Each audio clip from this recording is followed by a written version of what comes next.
On va lire dans Matthieu chapitre 14,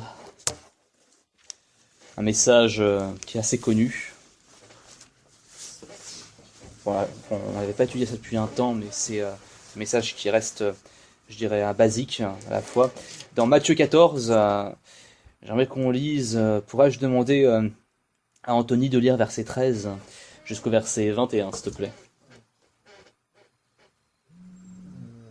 Quand Jésus apprend cela, il part seul dans une barque pour aller dans un endroit isolé, loin des gens. Mais les foules l'apprennent.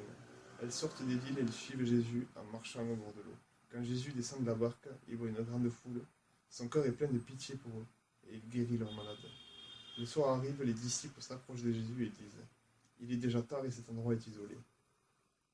Renvoie les gens dans les villages, là ils pourront acheter quelque chose à manger. » Jésus leur répond « Ils n'ont pas besoin d'y aller, donnez-leur vous-même à manger. » Ils disent « Nous avons ici seulement 5 pains et 2 poissons. » Jésus leur dit « Apportez-les-moi. » Ensuite, il commande aux foules de s'asseoir sur l'herbe. Jésus prend 5 pains et les 2 poissons, il les lève vers le ciel et il dit une prière de bénédiction. Il partage le pain et le donne aux disciples, puis les disciples le donnent aux foules. Tous mangent autant qu'ils veulent, ou en emportent les morceaux qui restent. Cela remplit 12 paniers. Il y a environ 5000 hommes qui ont mangé, sans compter les femmes et leurs enfants. Amen. Et on va lire un passage semblable qui est dans le chapitre 15. Guillaume, pourrais-tu lire verset 32 jusqu'au verset 38, s'il te plaît. Jésus, ayant appelé ses disciples, dit « Je suis ému de compassion pour cette foule, car voilà 3 jours qu'ils sont près de moi, et ils n'ont rien à manger. Je ne veux pas les renvoyer à jeun, de peur que les forces ne leur manquent en chemin. » Les disciples lui dirent « Comment nous procurer dans ce lieu désert assez de pain pour rassasier une si grande foule ?» Jésus leur demanda « Combien avez-vous de pain ?» 7, répondirent-ils, et quelques petits poissons. Alors il fit asseoir la foule par terre, prit les 7 pains et les poissons, et après avoir rendu grâce, il les rompit, et les donna à ses disciples, qui les distribuèrent à la foule. Tous mangèrent et furent rassasiés, et l'on emporta 7 corbeilles pleines des morceaux qui restaient.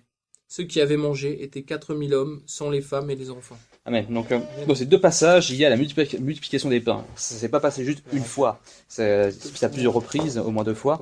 Et donc, dans cette histoire, donc il y a un miracle qui arrive. Et alors, les miracles dans la Bible, c'est très important de voir comment est-ce qu'on les regarde, parce que on nous a montré bien que la lettre tue, mais l'esprit vivifie. Je veux dire, bien sûr que Jésus est capable de faire ça, mais il y a des gens, tout ce qu'ils font, c'est waouh, Jésus il peut faire des miracles, et c'est tout. Ils disent juste comme ça, et ils ne voient pas comment est-ce que ça les regarde eux. Et c'est vrai que nous, comment ça nous regarde? Est-ce qu'on va faire un repas et donc on va prier pour que le pain il se multiplie ou je ne sais quoi? Il y a un message plus profond derrière et bien plus important. C'est quelque chose qu'on va décortiquer. Alors, l'histoire de la Bible, les histoires sont vraies, la Bible dit des choses qui sont vraiment passées, mais la manière dont les choses sont racontées, il y a une certaine symbolique derrière. Vous avez remarqué qu'il y a des chiffres récurrents, et donc, on avait déjà étudié les chiffres, on les réétudiera un de ces 4, mais il y a un message derrière chaque récit de la Bible. Dans je sais plus quel conte, il y avait une fille dans une histoire, il y avait le père qui disait, comment dire, il y avait un père, c'était un roi, et sa fille, donc la princesse, elle, elle voulait qu'on lui descende la lune en fait. Elle voulait qu'on lui détache la lune, et tant qu'on lui avait pas détaché la lune, elle refusait de manger. Alors le père, qui s'inquiétait, il demande aux serviteurs, comment on va faire. Alors il y a les conseillers du roi qui ont fait alors une lune artificielle. Alors ils l'ont donné à la fille, elle a commencé à manger.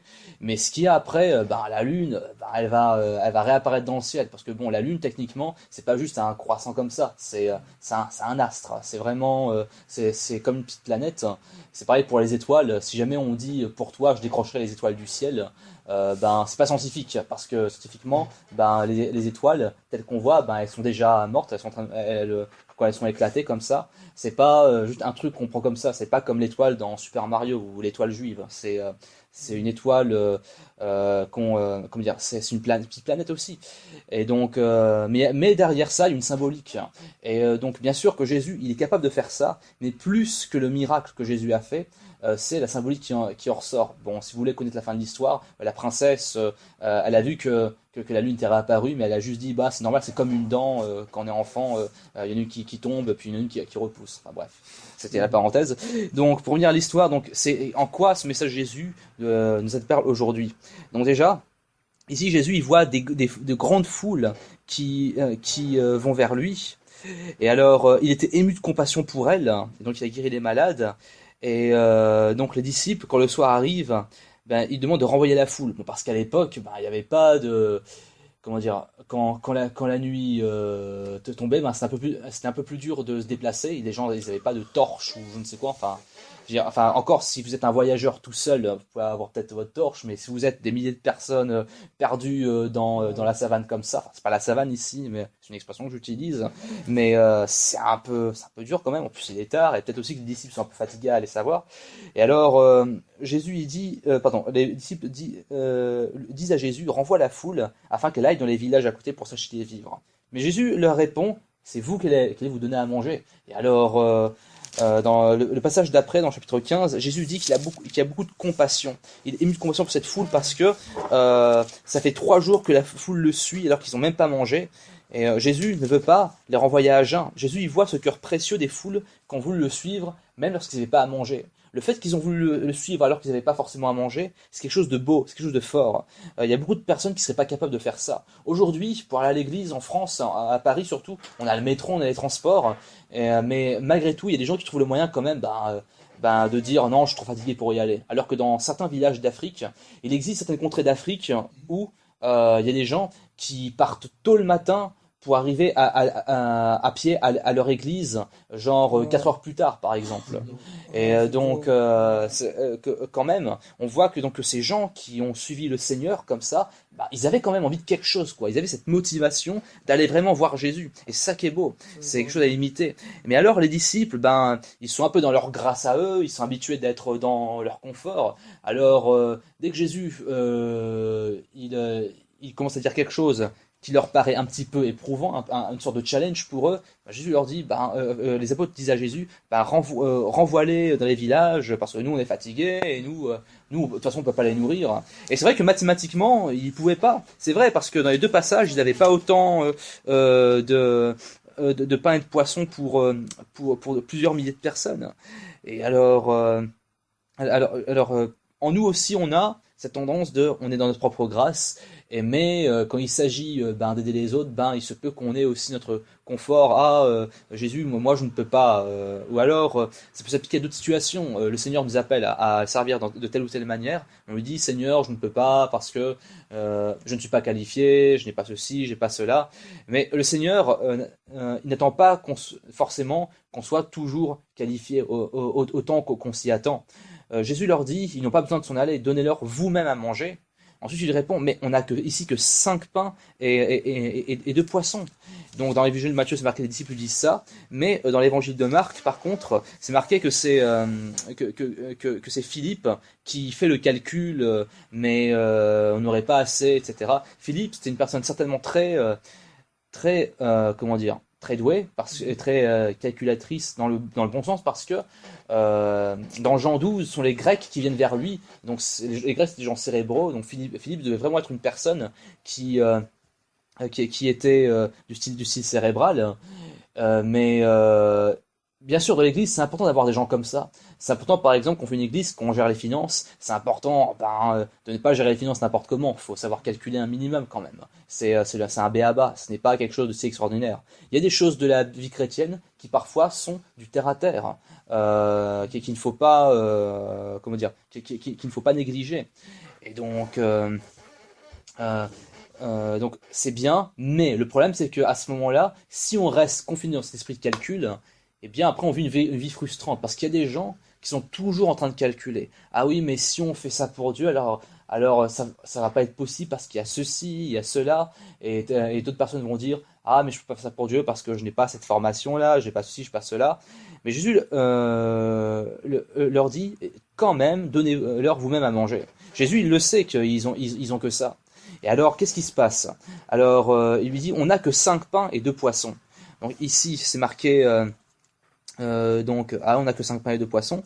Mais dans l'évangile de Marc, au chapitre 6, c'est marqué, ouais, c'est marqué, comment dire, pardon, c'est pas dans l'évangile de Marc, excusez-moi, mais c'est dans l'évangile de Luc, excusez-moi. Donc dans l'évangile de Luc au chapitre 9, enfin, c'est aussi dans l'évangile de Marc, mais la précision que je voulais avoir est dans l'évangile de Luc au chapitre 9. Et pourrais-je... oula, pardon, je trouve le bon verset. Ah voilà.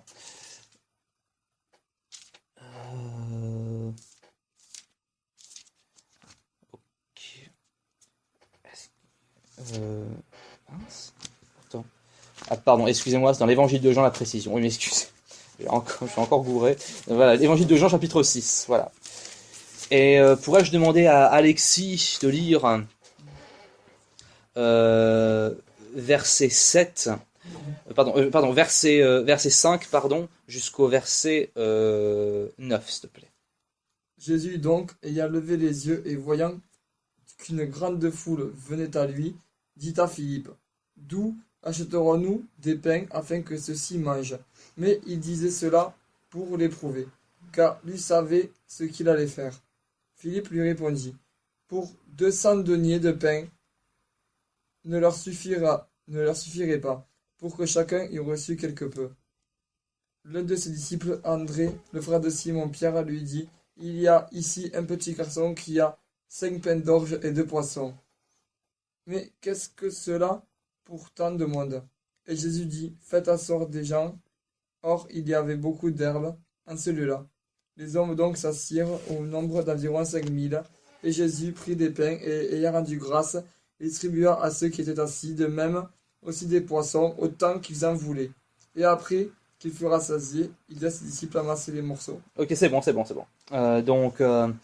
On va lire la suite plus tard. Donc, c'est marqué que Jésus, il avait dit à Philippe, ouais, je trouve des pains pour que ces gens aient à manger. Qu'il avait dit ça pour l'éprouver, car c'est ce qu'il allait faire. Donc, il voulait voir la réaction de Philippe, et donc lui répondre en conséquence. Et donc, un autre disciple, André, donc le frère de Simon-Pierre, lui dit, il y a ici un jeune garçon qui a 5 pains d'orge de poisson. Dans les autres évangiles, c'est marqué, on n'a que 5 pains de poisson. L'évangile de Jean précise que c'est un jeune garçon qui les a proposés. Et seulement 5 pains d'orge de poisson. Et les pains d'orge, c'était pas du pain du pain très bon, c'est du pain pour les pauvres, les pains d'orge à l'époque. Et donc 5 pains d'orge et de poisson pour plusieurs milliers de personnes, c'est dérisoire. Mais alors comment faire? Eh bien, Jésus, il a pris ce peu que le garçon a donné, ensuite il l'a multiplié pour ensuite pour ensuite nourrir tout le monde. Et de même, lorsque on se donne à Dieu, même avec le peu qu'on a, Dieu ensuite peut le multiplier, il peut en faire porter des fruits. Vous savez, l'Ecclésiaste dit « Jette ton pain sur la face des eaux, avec le temps tu retrouveras ». Ça veut dire quoi ce passage? Parce que jeter du pain sur l'eau, mais c'est pas très hygiénique, mais le pain de l'époque de l'Ecclésiaste, c'était un pain qui fait que quand il était touché par l'eau, eh bien il gonflait, et du coup et donc du coup ça faisait de belles de belles formes. Et du coup, oui, jette ton pain sur la face des eaux, avec le temps tu retrouveras. Donc de même, qu'est-ce que c'est l'évangile? L'évangile de Jésus, c'est mourir pour renaître. C'est la mort pour la résurrection. Donc lorsqu'on se vide, Dieu nous remplit. Et qui s'est vidé ici? Ici, c'est un jeune garçon qui s'est vidé. C'est pas un des apôtres, ni même un des grands leaders religieux de l'époque, mais c'était un jeune garçon, tout simplement. Et ce jeune garçon, il n'avait pas grand-chose. Il avait juste 5 pains d'orge, 2 poissons. Donc, qui sait, c'était peut-être son déjeuner, allez savoir. Mais il a voulu donner ça à Jésus, bien que c'était pas grand-chose. Il y avait dans ce garçon ce cœur de vouloir donner sa vie, ce cœur de vouloir donner son cœur.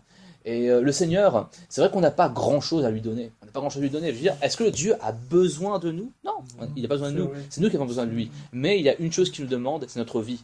C'est vrai que c'est pas grand-chose ce qu'on peut donner à Dieu. Je veux dire, Dieu, si jamais il voulait quelque chose tout seul, il pourrait très bien faire apparaître Mais non, il nous fait participer à son œuvre et il ne demande pas grand-chose. Il nous demande juste, enfin, juste. Pour nous, c'est beaucoup, mais au final, qu'est-ce qu'il demande? Il demande notre vie, il demande notre cœur. Parce que le jeune garçon, c'était peut-être tout ce qu'il avait à manger. C'était vraiment le pain des pauvres, mais il a donné le peu qu'il avait. Et même si on pouvait penser que ce qu'il donnait, c'était rien, que c'était chétif et méprisable, eh bien, Dieu s'en est servi pour ensuite nourrir un maximum de gens. Et même qu'après, continuons à la suite, Anthony, pourrais-tu lire Jean 6, verset 12, s'il te plaît? Quand ils ont assez mangé, Jésus a dit à ses disciples, ramassez les morceaux qui restent, il ne faut rien perdre. Les disciples les ramassent et remplissent 12 paniers avec les morceaux des 5 pains d'orge qui restent après le repas. En voyant le signe... C'est bon, amen. Donc c'est marqué que après qu'ils aient mangé, eh bien, il en restait encore pour remplir 12 paniers. Donc non seulement ils étaient rassasiés, mais en plus, il y avait de l'abondance. Et de même, lorsqu'on sacrifie pour Dieu, non seulement Dieu nous remplit, mais en plus, il leur rajoute aussi. Donc il y a des gens, de quoi ils ont peur? Le problème de ce monde, c'est que il y a pas seulement une famine de pain et d'eau, mais il y a aussi une famine d'entendre la parole de Dieu. Il y a aussi une famine du fait que les gens ne donnent pas de l'amour et que les gens ne connaissent pas l'amour. Il y a aussi une famine d'amour dans ce monde. Donc ce que les gens ont besoin, c'est vraiment de connaître l'amour de Dieu, mais aussi de pratiquer cet amour de Dieu. Et c'est quand cet amour est pratiqué que les gens peuvent être nourris spirituellement. C'est là que les gens, que les miracles peuvent arriver. C'est là que entre nous, il peut y avoir l'harmonie. C'est là qu'il peut y avoir des vies qui changent. Parce que le problème, c'est que les gens qui connaissent l'amour de Dieu ne partagent pas forcément. Ça aussi, c'est aussi un souci. Et donc, le problème aussi, c'est qu'il y a beaucoup de personnes qui n'osent pas se donner à Dieu entièrement parce qu'ils ont peur de perdre quelque chose. Et c'est vrai que ça a un prix quand même. Un jour, quelqu'un a dit que le fait que l'évangile soit gratuit, c'est qu'il n'y a rien de plus vrai et rien de plus faux à la fois. C'est-à-dire que l'évangile, oui, c'est vrai, c'est gratuit dans le sens que c'est une grâce gratuite, on ne le mérite pas. Mais de notre côté, lorsqu'on se donne à Jésus, ça va nous coûter quand même. Ça va nous coûter dans le sens que dorénavant, on n'appartient plus à nous-mêmes, on appartient à lui, on se donne à lui. Et donc, c'est ça l'évangile. Mais, voilà. Mais en fait, même si d'un côté, il y a quelque chose qu'on perd, eh bien, Dieu ensuite, il le rend au centuple. Jésus lui-même l'a dit, tous ceux qui m'ont suivi, qui ont délaissé leur maison, leur possession, etc., eh bien, ils recevront beaucoup plus dans ce siècle-ci, mais aussi dans le siècle à venir et la vie éternelle. Donc, cela montre que Dieu ne laisse pas orphelin, mais il veut voir quelque chose de notre part. Il veut voir, est-ce qu'on est prêt à se vider aussi? Et donc, se vider, il y a toutes sortes de manières de se vider. Ça peut être se vider par notre comportement, à aider les gens. Ça peut être aussi se vider en faisant ça peut être aussi des dons financiers à la mission. Ça peut être le don de mon temps aux autres frères. Ça peut être, par exemple, si jamais il y a un frère qui déménage, qui a besoin de bras pour déménager, je peux être disponible pour lui. Ça peut s'appliquer à aussi bien des petites choses qu'à des grandes choses. Mais c'est le don de soi, c'est le don de comment dire, quand on se donne soi-même, quand on donne sa vie à Dieu et aux autres, et ben Dieu il nous le rend. Parce que c'est aussi comme ça qu'a vécu Jésus. Jésus lui-même l'a dit. Si moi, le maître, je vous ai lavé les pieds, vous devez faire pareil les uns pour les autres. Donc Jésus, il est celui qui s'est donné aux autres, et donc il appelle ceux qui le suivent à faire de même. Et donc, lorsqu'il est question de sacrifier à Dieu, c'est donc, c'est comment dire, c'est toute notre vie. C'est vraiment notre être entier, notre cœur entier. C'est vraiment notre existence, notre temps, nos ressources, nos talents, bref, c'est notre tout. C'est donner tout à Dieu. Il y a beaucoup de personnes qui disent bon, je vais à l'église et je vais faire la messe, je vais faire le culte et je vais chanter un chant et je vais écouter le message et puis je viendrai de temps en temps et puis je ne fais que dons. Mais le Seigneur, il ne nous demande pas juste de venir à l'église et juste écouter. Le Seigneur, comment dire, l'église, elle n'est pas faite juste pour être un endroit où les gens écoutent, mais aussi être un endroit où les gens y participent aussi, où chacun se donne à la vie de l'Église. Alors bien sûr, il y a différentes manières de se donner parce que on est un corps, donc il y a des gens qui sont comme les mains, d'autres comme les pieds, d'autres comme le visage. Nous sommes un corps, donc le corps a plusieurs fonctions, plusieurs structures. Mais la vie chrétienne, c'est le don de soi, tout simplement. Et, sachant que lorsque on se donne, à Dieu, ben Dieu ensuite il pourra utiliser notre sacrifice pour nourrir les autres. Parce que comment se fait-il qu'il y a des chrétiens, même après 10 ans de conversion, ils changent toujours pas? C'est parce que ils refusent de mourir à eux-mêmes. C'est parce qu'ils refusent, de changer leur voie. Parce qu'ils sont habitués à vivre de manière confortable, à ne pas se poser de challenge. La vie chrétienne, pour que l'Église ne s'endorme pas, pour que l'Église ne devienne pas tiède ou qu'elle ne devienne pas ennuyante et aride, c'est important de se poser des challenges, c'est important de porter des buts. C'est important, c'est pour ça que dans une communauté, qu'est-ce qu'on a comme but? On a comme but, bien sûr, de faire grandir les églises, pas seulement en quantité, mais aussi en qualité, et de créer toutes sortes de ministères. Mais pourquoi? Parce que on veut diversifier les méthodes de servir Dieu pour ensuite envahir un maximum le terrain avec l'évangile, pour travailler à la construction du royaume des cieux, et ainsi donc on se donne tout entier à ça. Pourquoi? Parce que à travers notre sacrifice, c'est là que de nouvelles vies naîtront. Et donc Jésus lui-même l'a dit, à moins que le grain de blé ne tombe en terre, s'il ne meurt, à moins qu'il ne meure, il ne porte pas de fruits. Mais s'il meurt, il portera beaucoup de fruits. Et donc quand je meurs à moi-même, ça fait un peu peur. Ça fait un peu peur parce que lorsqu'on se donne à Dieu comme ça, comme ce garçon, c'est vraiment un pas de foi, oui. Et ça fait peur parce que quand on a quelque chose, on y tient. Et alors le fait qu'on nous dise d'abandonner quelque chose, ça nous fait peur au départ. Mais ensuite, Dieu il remplit. Et non seulement il remplit, mais il fait pas juste que rendre la chose. En plus, il remplit en abondance. Je veux dire, c'est toute une nouvelle vie qui fait naître ensuite. Donc dans ce message, quand on regarde ce garçon, eh bien, il vivait à ce moment-là la vie de Jésus, le fait de se donner pour être rempli. Donc non seulement ce garçon, il a donné tout ce qu'il avait, mais Jésus l'a multiplié, et en plus lui-même il a pu en profiter aussi de cette multiplication des pains.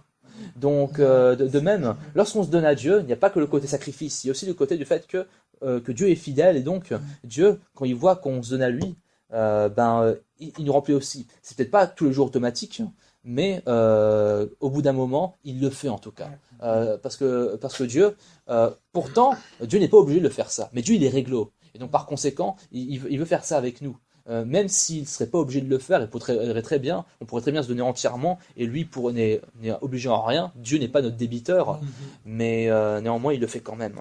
Donc dans ce message, ce qu'on voit, c'est que donc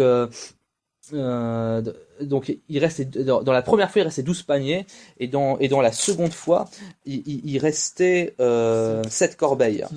Donc ce sont des chiffres très symboliques, ce sont des chiffres qui symbolisent donc la plénitude de Dieu.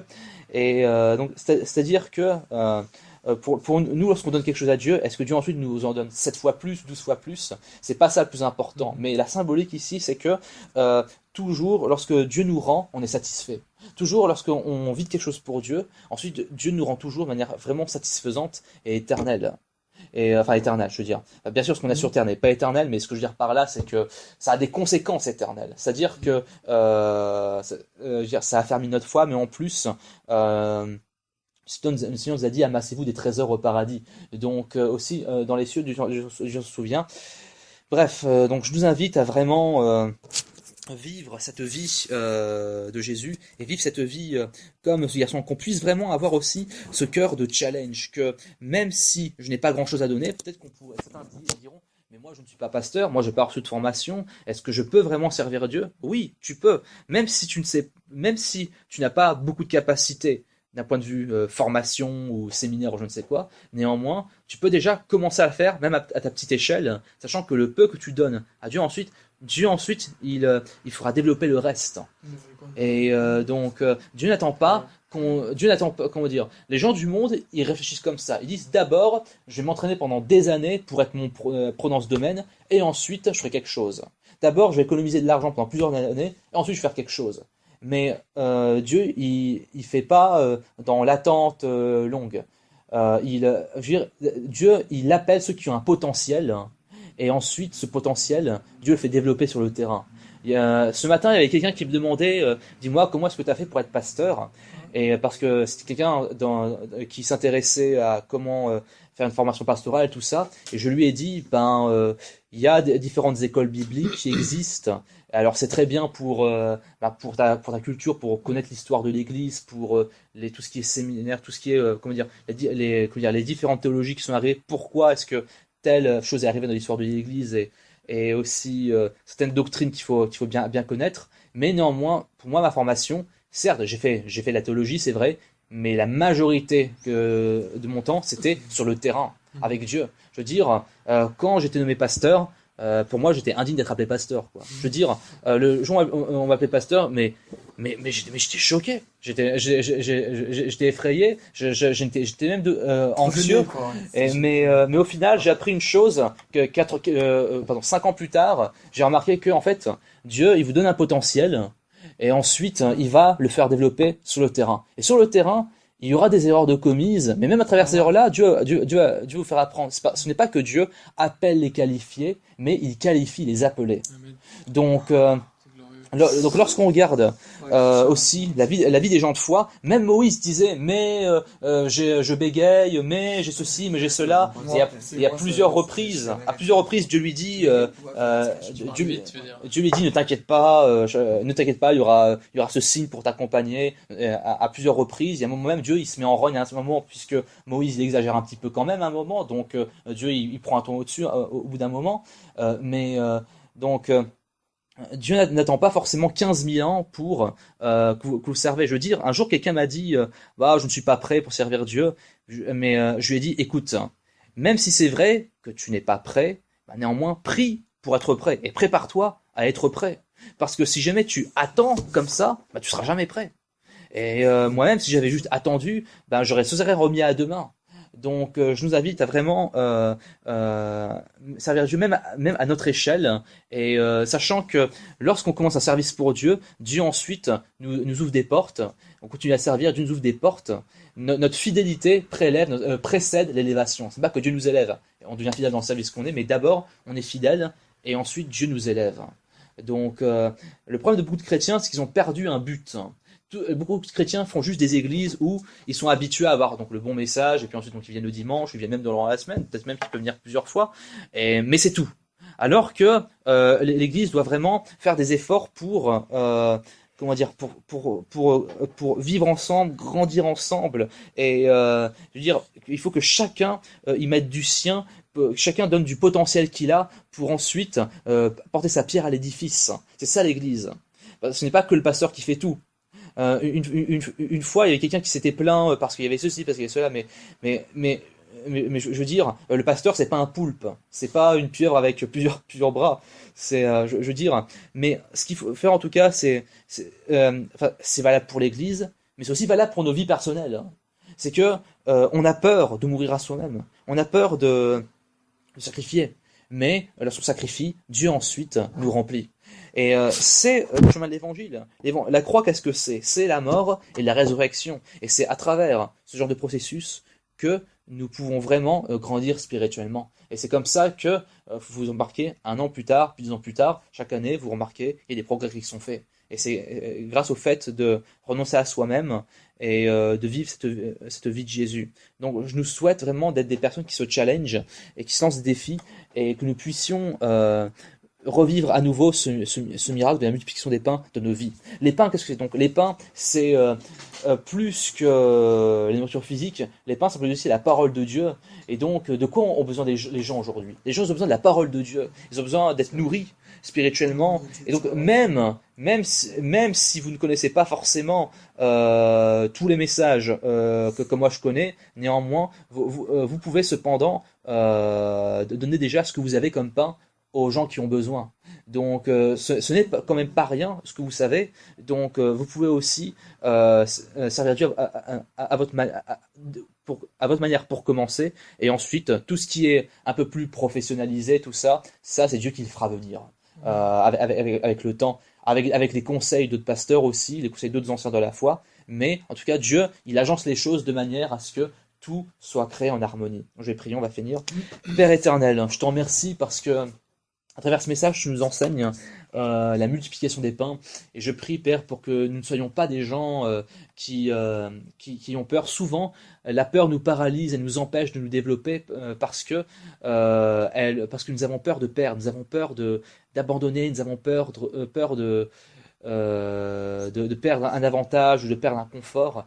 Mais Seigneur, tu veux nous donner davantage, Seigneur. Tu veux pas qu'on reste de notre petite maison. Tu veux vraiment qu'on développe une véritable maison spirituelle, un vrai temple, un vrai palais spirituel, Seigneur. Je prie, Père éternel, que nous puissions être des personnes de foi, avec une foi simple, que nous puissions avoir cette foi de ce jeune garçon qui a donné ses 5 pains et ses 2 poissons, et c'était pas grand-chose, Seigneur. Mais je prie, Seigneur, pour que nous puissions avoir en nous ce courage et aussi cette foi, Seigneur, cette confiance en toi, parce que à ceux qui se donnent à toi, Seigneur, tu multiplies, tu remplis, et tu es fidèle, Seigneur. Et je te remercie parce que dans ta grâce, tu n'es pas obligé, mais tu le fais quand même, parce que tu as choisi de faire ton œuvre à travers nous. Père, je te rends grâce. Et Seigneur, je veux prier maintenant aussi pour Lucas, que non, Anthony, je prie, Père, pour que tu le sauves, Seigneur, qu'il puisse vraiment connaître le salut, qu'il puisse trouver le réconfort qui est en Christ. Je veux prier aussi, Seigneur, pour le frère Guillaume, Seigneur, je prie pour que tu le soutiennes dans ses tentations, dans les mauvaises pensées que l'adversaire veut lui planter. Je prie, Père éternel, pour que tu le fortifies, que tu l'aides, Seigneur, aussi à toujours se rappeler qu'il a l'autorité en toi, Seigneur, car tu as donné l'autorité à ton Église. Je prie aussi, Père Céleste, pour que tu le remplisses et que tu l'aides à te connaître davantage, qu'il puisse vraiment se plonger, Seigneur, dans ta parole tous les jours, mais aussi comprendre ton amour, Seigneur, comprendre la parole avec l'esprit et voir ce que recèlent les différents passages. Et je prie aussi, Seigneur, pour que tu guides sa vie, que tu le guides au boulot, Seigneur, que tu le guides avec sa famille ses collègues, ses connaissances. Et je prie aussi, Seigneur, pour Cédric. Je prie, Père, pour que le message que je lui enverrai ce soir puisse vraiment le toucher au plus profond de son cœur. Je prie, Seigneur, pour que tu suscites en lui le désir de se relever, Seigneur, parce qu'il a besoin aussi de prendre la décision de se lever. Je prie, Père Céleste, pour que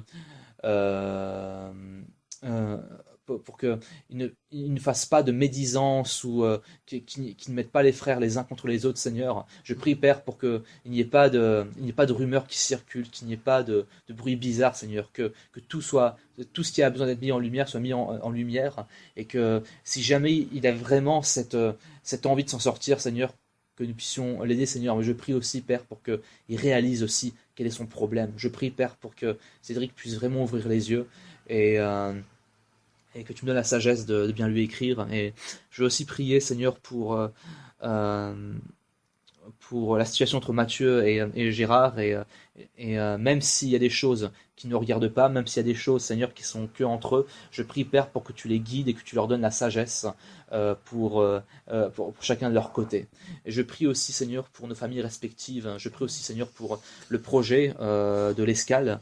Je prie, Père, pour que tu soutiennes cette entreprise, Seigneur, que c'est ta volonté, Seigneur, que tout se fasse avec toi comme appui, et que que ça puisse être aussi un lieu où les chrétiens pourront aussi se reposer, et aussi un lieu qui puisse faire du profit qui sera utilisé pour ton royaume d'abord. Et je prie aussi, Père, pour que tu guides Anthony et Alexis dans ces plans, Seigneur, que tu sois celui qui guide les pas de chacun. Je veux aussi prier, Seigneur, pour nous-mêmes, Seigneur, que nous soyons purifiés, que vraiment que nos pensées soient sanctifiées, que nous puissions être vraiment protégés des tentations, Seigneur. Il y a tellement de tentations dans cette ville, tellement de tentations avec les filles, avec toutes ces images, toutes ces affiches, et aussi tout ce qui est sur Internet. Ô Père Céleste, protège-nous puissamment, Seigneur, protège-nous, parce que nous avons besoin, Seigneur, aussi d'être soudés, Seigneur. Je prie pour que nous puissions faire grandir l'Église à Paris, Seigneur, que nous puissions avoir de plus grandes salles, mais aussi que nous puissions faire grandir quantitativement, mais aussi qualitativement, Seigneur, que non seulement il y ait de nouvelles personnes, mais qu'il y ait aussi que les personnes actuelles puissent grandir dans la foi, Seigneur. Je veux aussi te remettre Sabrina, Seigneur, et tu connais ses angoisses par rapport à un mari qu'elle souhaite avoir. Je prie, Père, pour qu'elle puisse trouver le réconfort en toi. Je prie aussi, Seigneur, pour que tu la rassures, Seigneur, et c'est compréhensible à son âge. Mais toutefois, Seigneur, je prie pour qu'elle ne fasse rien d'irréfléchi, qu'elle ne se vote pas dans les mains de n'importe quel homme. Seigneur, s'il est possible que l'homme avec qui elle n'est pas en couple, mais qui est une sorte de pote, de copain, Seigneur, je prie, Père, pour que s'il lit vraiment la Bible, s'il va à l'église de temps en temps, je prie, Seigneur, pour qu'il soit vraiment touché sincèrement, Seigneur, qu'il puisse connaître la foi biblique, et peut-être même qu'il puisse venir ici, Seigneur, qu'il puisse être enseigné bibliquement, Seigneur. Et je prie, Père, pour que tu la rassures, Seigneur, parce qu'elle est très émotive, et je prie, Père, pour que tu l'aides à avoir une vraie force morale, Seigneur. Je veux aussi prier pour Lucien et Claire, je te demande de fortifier leur couple et leur futur mariage, Seigneur. Je prie pour que tu sois la pierre, Seigneur. Je prie aussi pour que Lucien puisse prendre ses responsabilités de mari et de futur mari, et que tu les accompagnes. Et je veux aussi prier pour Elodie, Seigneur, que tu l'aides à être stable, à être solide, Seigneur, à ne pas aller à l'émotion. Je veux aussi prier, Seigneur, pour le frère David, qui est tout jeune, qui n'est pas encore vraiment dans la foi, mais qui s'en rapproche. Je prie, Père, pour qu'il puisse vraiment faire le pas et vraiment grandir de manière biblique. Je te rends grâce et j'ai prié dans le nom de Jésus-Christ. Amen. Amen. Gloire à Dieu. Gloire à Dieu. C'est glorieux là. Gloire à Dieu. Ah oui, c'est peut-être